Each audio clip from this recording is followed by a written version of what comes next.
Rasul telah memasuki Masjidil Haram dan beliau memulainya dengan bertawaf sebelum sholat.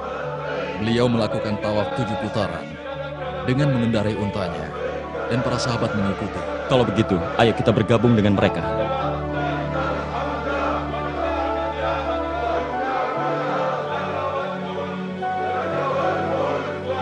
Perhatikan Rasul di sana. Beliau mengusapkan tangannya di rukun Yamani dan juga Hajar Aswad di setiap putaran.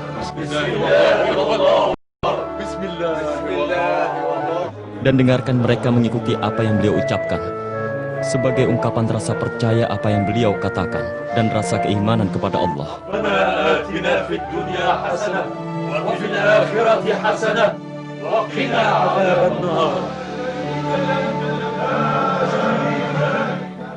Beliau telah menyelesaikan tawafnya, lalu berdiri di makam kakeknya Ibrahim, bapaknya para nabi. Setelah itu, sholat di sana 2 rakaat. Di rakaat pertama setelah membaca Al-Fatihah, Qul ya ayyuhal kafirun. Dilanjutkan, Qul huwallahu ahad. Di rakaat kedua. Ayo kita tawaf, setelah itu kita sholat. Lalu kita bergabung dengan Rasul dan jamaah haji yang lain untuk melaksanakan sa'i dari Safa ke Marwah.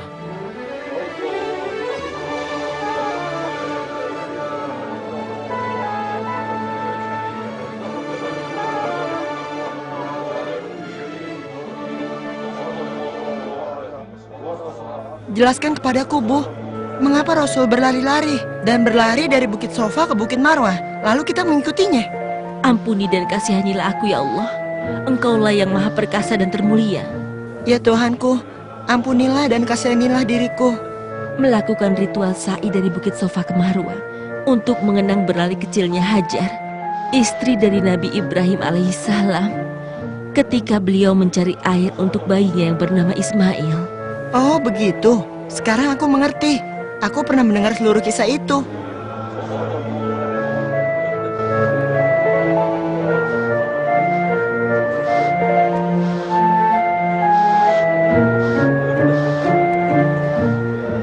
Ayo kita bertahlul dahulu, karena kita sudah menyelesaikan ibadah ihram kita. Tetapi ayah belum kembali. Apa sebaiknya kita menunggunya? Ayah harus tetap berpakaian ihram sampai dia selesai melaksanakan ibadah haji. Apa aku juga harus memotong rambutku seperti yang dilakukan mereka? Iya, dan setelah itu kamu bisa berganti pakaian. Semoga Allah menerima umroh kalian.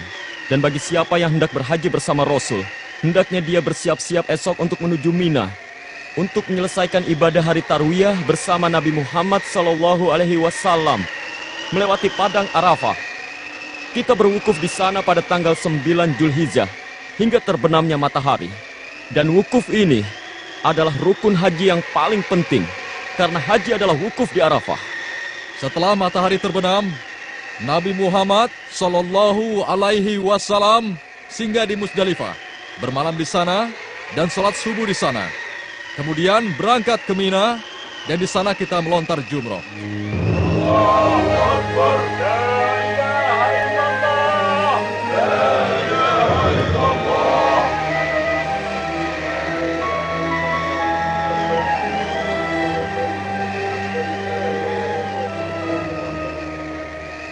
Waktu terus berjalan, sementara Rasul masih berwukuf di Arafah.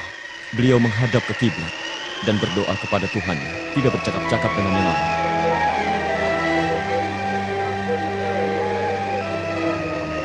Rasul yang mulia baru saja menerima wahyu dari Allah. Apa bunyi firman itu? Bismillahirrahmanirrahim. حرمت عليكم الميتة والدم ولحم الخنزير وما أهل لغير الله به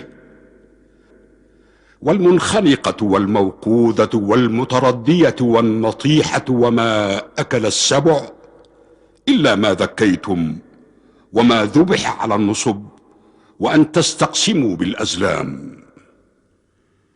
ذلكم فسق. اليوم يئس الذين كفروا من دينكم فلا تخشوهم واخشون اليوم أكملت لكم دينكم وأتممت عليكم نعمتي ورضيت لكم الإسلام دينا فمن اضطر في مخمصة غير متجانف لإثم فإن الله غفور رحيم. صدق الله العظيم.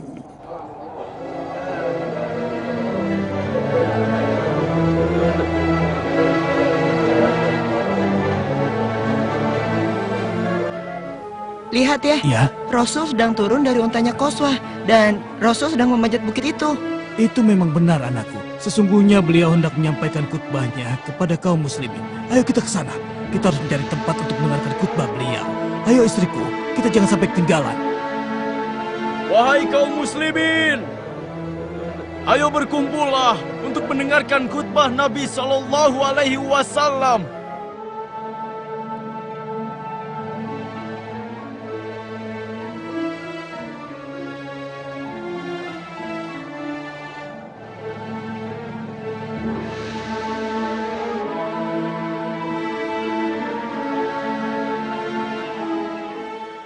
Berdirilah nak, Nabi akan memulai khutbahnya. Dan berdirilah dengan tenang dan beradab. Dengarkan baik-baik ucapan beliau. Sepertinya kita terlalu jauh dari beliau. Aku tidak yakin bisa mendengarkannya. Jangan cemas anakku, nanti akan ada orang yang berdiri di dekat beliau dan mengulangi apa yang beliau ucapkan dengan teriakannya agar semuanya bisa mendengar. Lagi pula lembah ini menghasilkan gema kan, Bu? Nabi memuja dan memuji Allah. Kemudian beliau bersabda, "Wahai manusia, dengarkanlah ucapanku. Karena aku tidak mengetahui apakah diriku dapat bertemu kalian setelah tahun ini dan di tempat seperti ini. Wahai manusia, sesungguhnya darah dan harta kalian adalah haram untuk ditumpahkan hingga kalian berjumpa dengan Tuhan kalian, sebagaimana haramnya hari ini dan bulan ini." Nabi setelah memuja dan memuji Allah, kemudian beliau bersabda, "Kalian akan berjumpa Tuhan kalian, maka dia akan menanyakan amal perbuatan kalian. Dan telah kusampaikan, barang siapa yang dititipkan amanah, hendaknya ia menyampaikan amanahnya itu." Nabi setelah memuja dan memuji Allah, kemudian beliau bersabda, "Berpegang eratlah kalian pada ucapanku, karena aku telah menyampaikannya. Dan kutinggalkan kepada kalian sesuatu yang jika kalian berpegang kepadanya, kalian tidak akan sesat selamanya, yaitu kitabullah dan sunnah Rasulnya." Dan Rasulullah bertanya, "Tahukah kalian hari apakah hari ini?" "Hari Haji Akbar." Rasulullah bersabda, "Allah mengharamkan darah kalian dan juga harta kalian hingga kalian berjumpa Tuhan kalian seperti haramnya hari ini." Rasulullah juga bertanya, "Sudahkah aku sampaikan ini pada kalian?" "Ya." Dan Rasulullah bersabda, "Ya Allah, saksikanlah."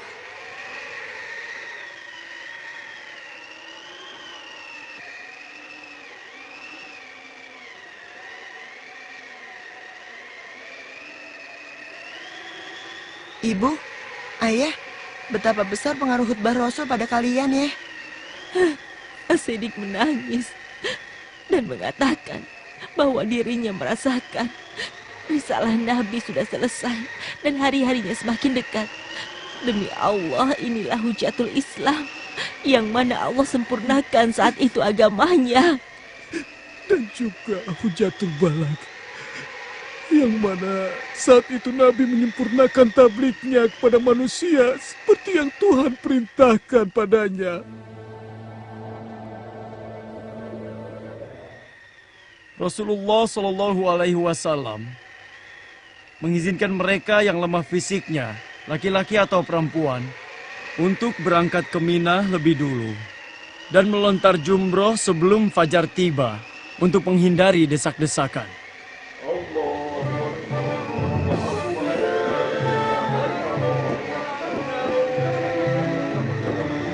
Allahu Akbar, Allahu Akbar, La ilaha illallah.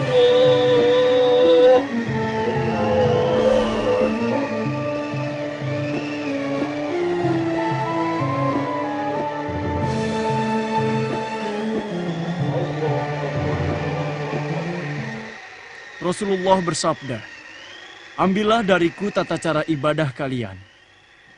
Kalian akan berangkat ke Mina, lalu kalian melontar jumroh Aqobah dengan 7 batu kecil.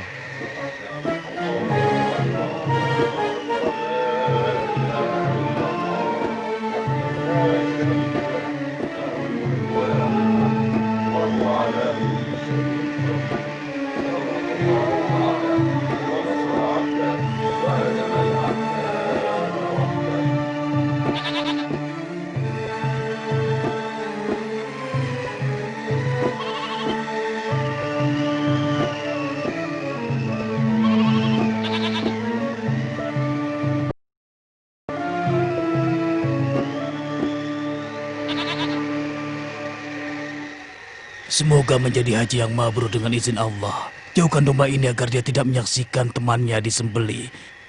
Begitulah yang Rasulullah Shallallahu Alaihi Wasallam perintahkan pada kita. Alaihi salatu wassalam. Anda benar penyembelih hewan. Memang demikianlah cara Rasulullah mengorbankan hewannya, yang terdiri dari 100 ekor unta, menyembelih 63 unta, sebagai ganti 63 tahun kehidupan beliau. Dan Ali bin Abi Thalib menyembelih sisanya. Sekarang ambillah upah Anda sebagaimana Rasulullah ajarkan. Dan bila dengan ini diriku menafkahi Anda, maka kuniatkan karena Allah. Rasul memerintahkan pada kalian semua untuk berangkat ke Baitullah dan melakukan tawaf ifadah, lalu kembali ke Mina. Setelah itu menginap 2 atau 3 malam dan melontar 3 tempat jumroh.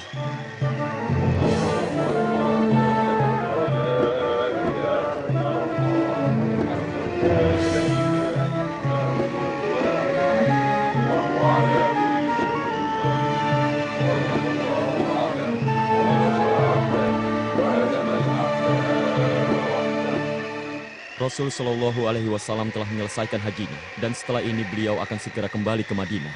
Setelah beliau menyampaikan khutbahnya, Khotbahnya benar-benar telah memenuhi pendengaran dan juga sanubari kita, dan menyinari kita dengan cahaya.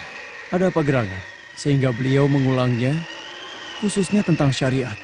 Beliau ingatkan kita dan hendak tempatkan kita di jalan yang lurus. Beliau tidak meninggalkan sesuatu, kecuali telah beliau ingatkan kita dalam khutbahnya. Dimulai dari menjaga amanah sampai mengharamkan riba, dan juga menumpahkan darah serta merampas harta benda, juga mengharamkan menuntut balas dan membunuh, Dan bulan yang diharamkan berperang. menekankan tentang hak yang sama di kalangan kaum muslimin, dan melarang perpecahan di antara mereka. Beliau juga mewasiatkan agar berbuat baik pada wanita.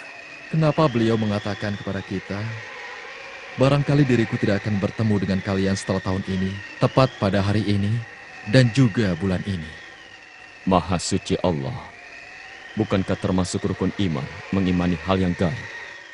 Tidak ada cara lain kecuali kita mengucapkan salam perpisahan kepada beliau. Kalau kita meninggal tahun ini, haji ini disebut haji wada. Apa yang dikhawatirkan kaum muslimin benar-benar terjadi. Tidak lama kemudian Rasulullah Shallallahu Alaihi Wasallam wafat, dan peristiwa haji itu disebut dengan haji wada. Dan khutbah beliau pada waktu itu disebut khutbah wada. Bismillahirrahmanirrahim. Laqad ja'akum rasulun min anfusikum azizun 'alaihi ma 'anittum harisun 'alaikum bil mu'minina raufur rahim. فإن تولوا فقل حسبي الله لا إله إلا هو عليه توكلت